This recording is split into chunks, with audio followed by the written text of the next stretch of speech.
حافظ جی، عام طور پہ لوگ یہ پوچھتے ہیں کہ جب اللہ تعالیٰ نے سارا مقدر بنایا ہے، نصیب اللہ تعالیٰ نے بنایا ہے، اور اللہ تعالیٰ کو ہر شے کا علم ہے، وہ پتے والی بات بھی سناتے ہیں، تو وہ کہتے ہیں کہ پھر جب آپ یہ کہتے ہیں کہ بندش ہو گئی ہے تو کوئی شخص اللہ کے کام میں مداخلت کیسے کر سکتا ہے؟ جو سوال آپ کا تقدیر کے حوالے سے، تو بلال بھائی یہ تو جو چیپٹر ہے یہ بڑا واضح ہے کہ اللہ تعالیٰ کو تو علم ہوتا ہے.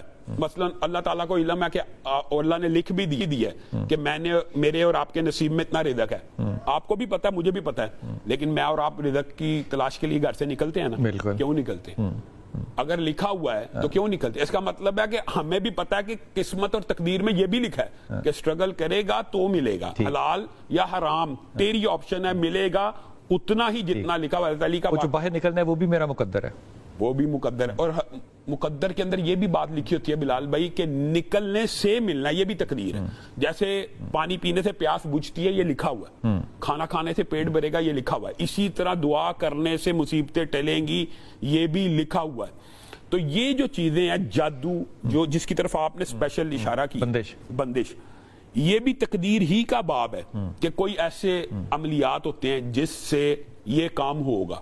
جیسے قرآن پاک میں اللہ تعالیٰ نے خود بیان کر دیا کہ وہ جادو کرتے ہیں جس سے میاں بیوی کی جدائی ہو جاتی ہے. قرآن کی آیت سے ثابت ہے. تو گویا یہ بھی تقدیر ہی میں لکھا ہوا ہے کہ کچھ ایسے عملیات ہوتے ہیں جن سے یہ عمل ہوگا. اصل میں ہمیں توجہ یہ کرنی چاہیے کہ ان سے بچنا کیسے، ان سے اجتناب کیسے کرنا. وہ ایک بات تقدیر کی آئی ہے تو چونکہ موضوع بڑا طویل ہے، صرف ایک واقعہ ضرور بتانا چاہتا ہوں تقدیر کے حوالے سے. حضرت علی کا مشہور واقعہ ہے. حضرت علی نے باہر گھوڑا کھڑا کیا اور کہا اس کی ذرا رکھوالی کرنا. اور نماز کے دوران سلام پھیرنے کے بعد سوچ رہے ہیں کہ یار جس نے رکھوالی کی ہے 3 درہم دوں گا. باہر آئے، گھوڑے کے اوپر زین ہی موجود نہیں. کچھ دیر آگے پہنچے تو ایک دکان پہ وہی زین لٹکی ہوئی ہے اور پوچھتے یار یہ کون بیچ کے گیا؟ تو میں نے میرے گھوڑے کی. اس نے کہا بھی ایک شخص آیا تھا 3 درہم کی، وہی دے گیا. اب آپ بات بتائیں کہ اللہ تعالیٰ نے درہم 3 ہی تھے اس کے مقدر میں رکھے. چوائس یہ تھی کہ وہ کیسے کماتا. یہ انسان کو سمجھ لینا چاہیے. تو ہاں، اگر بندش آ گئی ہے، نظر بد ہو گئی ہے، جادو ہو گیا ہے، تو اس سے بچنے کے بھی تو وظائف اللہ ہی نے بتائے ہیں. اور حضرت عمر نے ایک قول ہے بڑا زبردست.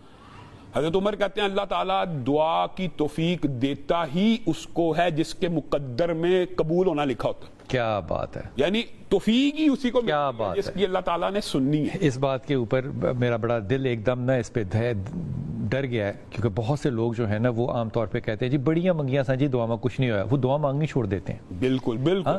وہ اللہ تعالیٰ سے دعا کے کرنا چاہیے. نتیجے رسول اللہ صلی اللہ علیہ وسلم نے بتایا کہ انسان کو بظاہر ایسے لگتا ہے کہ میری دعا فوری قبول ہونی چاہیے، لیکن اللہ تعالیٰ نے اس کے دعا کے بدلے میں کوئی آنے والی بہتر چیز رکھی ہوتی ہے، صدقہ کیا ہوتا ہے. بندہ کہتا مجھے 1 لاکھ روپیہ دو، اللہ لاکھ نہیں دیتا، لیکن مقدر میں لکھا تھا ہاتھ کٹ جانا. وہ نہیں کٹتا، وہ صدقہ چلا گیا. وہ صدقے کی وجہ سے وہ مصیبت آنے والی ٹل گئی. اور پھر رسول اللہ نے کہا کہ جو نہ موجودہ قبول ہو نہ آنے والی بلا ٹلے، کل قیامت کے دن جس وقت انسان ایک ایک نیکی کے پیچھے بھاگ رہا ہوگا، اس دن اپنے نیکیوں کے پہاڑ دیکھے گا. تو اللہ سے کہے گا یہ نیکیاں تو میں نے نہیں کی. تو اللہ کہے گا یہ وہ دعائیں جو میں نے تیری دنیا میں نہیں تھی سنی. تو انسان اس وقت یہ خواہش کرے گا، صحیح حدیث کے الفاظ کہ کاش میری دنیا میں ایک بھی دعا قبول نہ ہوتی. نہ جاتی.